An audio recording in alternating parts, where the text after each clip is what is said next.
Good morning, good afternoon, good evening. This is Alan Burgos from the hashtag Walk with Lunch channel. Welcome and welcome back to our channel.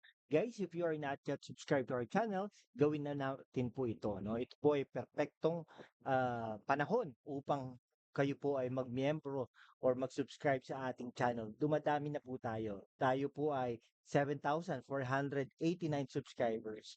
Ano na lang po tayo? 11 na lang magse 7,500 subscribers na po tayo. Siguro ngayong gabi o hanggang bukas ng umaga ay makakamit na natin ang 7,500 subscribers. Malapit na rin po tayo sa 700,000 na views, no, sa 4 na taon. Maraming salamat po. Mabuhay po kayo. I'm very grateful. God bless you all.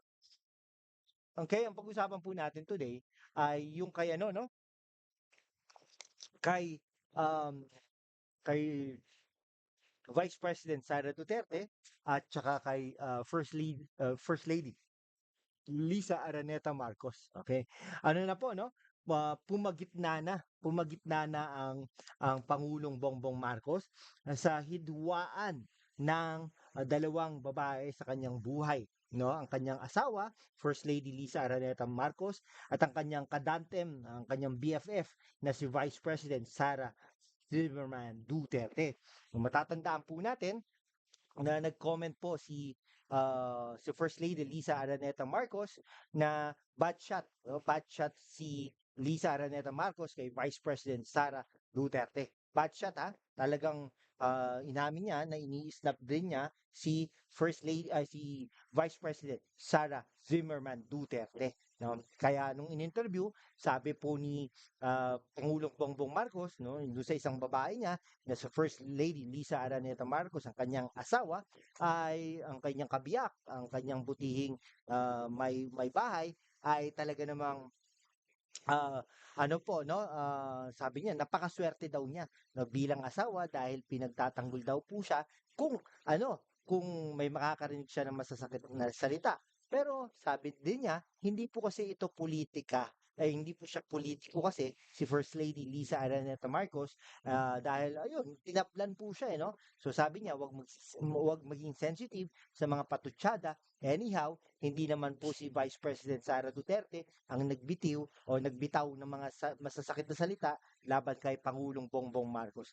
In fairness naman to her, hindi po natin naringgan si Vice President Sara Duterte ng kahit anumang salita laban kay Pangulong Bongbong Marcos. Kaya nga naman, diba? Para playing safe din si Vice President Sara Duterte. Okay, tapos sabi, syempre marami pong kakampi ang Pangulong Bongbong Marcos na nagsasabi na pagbitiwin na ni Pangulong Bongbong Marcos si Vice President Sara Duterte bilang DepEd Secretary. Ngunit hindi po ito sinang-ayunan ni Pangulong Bongbong Marcos at sinabi niya na hindi naman daw po kurap, hindi naman po wala naman pong sakit at talagang effective naman po si Vice President Sara Duterte bilang DepEd Secretary. Kaya wala po talagang dahilan na mag ano po no, na mag ah, wala po talagang dahilan na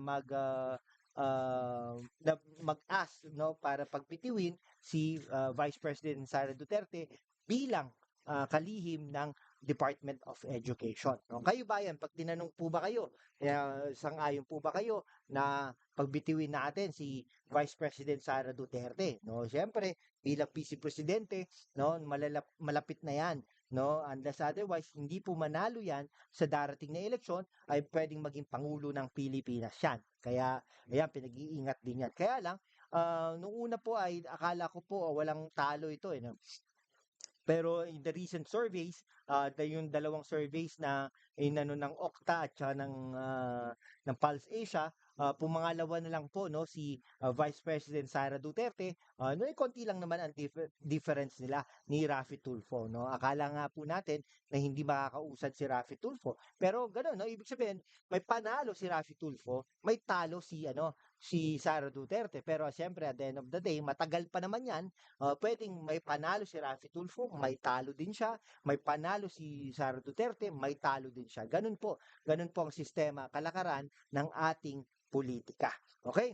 No, so yon magkakaroon ng private meeting ang dalawang pinakamataas na opisyalis natin, no, na pinapangunahan ni Pangulong Bongbong Marcos at ni pangalawang Pangulong Sara Duterte. At saka ano naman, halos lagi namang nagde-date ang dalawang mag-asawa na si Lisa Araneta Marcos at saka si Bongbong Marcos ang ating pangulo. No, sabi niya nga, bilang asawa din, no, bilang wife herself, alam na alam ni Vice President Sara Duterte ang makaramdam ng ganoong sistema, no, na parang sasama ang iyong kalooban, na ipagtatanggol mo ang iyong asawa dahil nga better half mo no. Talaga namang pinagtatanggol mo yan as much as possible. Nasasaktan ka, nasasaktan din. Something like that, no? Unless otherwise, wala talaga. Pero itong dalawang mag-asawa na ito, Lisa Araneta Marcos at saka si Bongbong Marcos ay talaga namang ano no sweet na sweet sila no, nag-Jollibee pa nga sila, nagpunta pa sila sa La Union, nanood pa sila ng concert sa Bulacan, nanood din po sila ng concert diyan sa MOA, no, something like that. No, talagang halos nagsasama din sila papuntang abroad para ibenta ang ating mga produkto, ang ating mga investment, something like that, no? So, kaya naman, no? So, sabi nga ni Pangulong Bongbong Marcos, may panahon pa, may pag-asa pa na magkaayos at dalawang babae niya, no? Don't take me wrong, guys, ha? Yung dalawang babae na sinasabi natin, na pinakamalapit sa kanya. Siyempre, naging malapit na din si Vice President Sara Duterte kay Pangulong Bongbong Marcos dahil halos 2 taon din po sila nagsama bilang magka-tandem sa nakaraang eleksyon, no, bilang presidente at vice presidente na tandem, no. Tinalo nila yung mga pinakamalakas na tandem sa buong Pilipinas noong 2022, no. 2 taon na pala yon, no. Actually 2020 pa po nagumpisa yung mga campaign na yan, no. Unofficially, pero officially nagumpisa po yan noong 2022. Okay?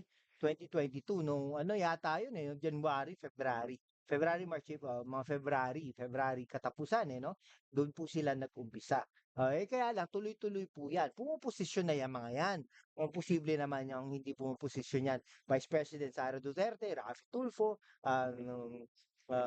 Martin Romualdez, yung mga yan, no? Lahat po yan pumuposisyon na. Pero paniwala po natin, si Martin Romualdez ay wala po talagang panalo yan. Unless otherwise, ay talagang susugan talaga ng gusto ang government machinery. Kahit nga ngayon, 'di ba? Saksak liglig, siksik liglig ang government machinery pero at the same time wala pa din po, 'di ba? O kaya po ganun. Okay, sige po, hanggang dito na lang po mga kaibigan ko. Kung hindi ka pa nakapag-subscribe sa ating channel, mag-subscribe ka naman so that we can be able to maintain and sustain this channel. Keep on sharing, keep on helping, and keep on subscribing. That's it for tonight. Thank you so much, guys. God bless you all.